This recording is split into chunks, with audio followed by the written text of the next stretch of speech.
Det bliver spændende. Jeg tænkte, jeg vil lige prøve at røre ved spidsen af en jet. Ja, det hører man altid om. Det er så dyrt. Og der er den jo altså. På klarsignal, så ser vi, hvem der kommer først ud til 2 km. Jeg tror, ud til omkring 200 km i timen, der vil jeg være den, der er forrest. Og så henter han mig. Og det tror han har en hel kilometer at komme efter mig i, så jeg er bange for at sige det. Jeg tror, han får fat i mig lige inden de 2 kilometer. Men... Når vi når ned omkring målstregen på de 2 km, så vil jeg skyde på, at jeg har næsen lige en smule foran. Må vi se. Hvad skal 20 starte lidt? Er der en lille aftale om, at taberen giver øl, eller? Nej, men det tror jeg, vi går ind og laver lige om lidt. 125.000 hestekræfter. Det kan godt være, det bliver lidt sværere, end jeg lige har regnet med at slå med den der.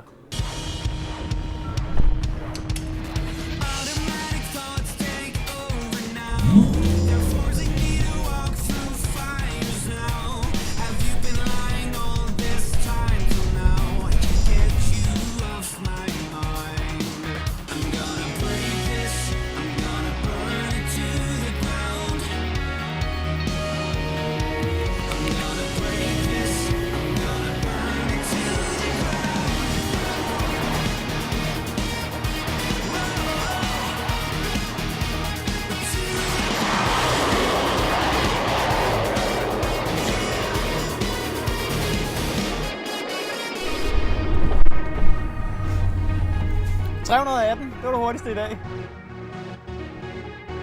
Så har du prøvet at køre om kap med en F-16-flyver, Niklas. Hvordan var det?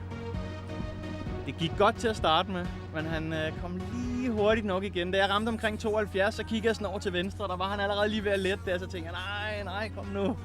Så han fik mig desværre derude, og jeg tror, han vandt med en 7 sekunder og 8 sekunder på de 2 kilometer. De stod lige søndertævet en Lamborghini. Hvordan var det?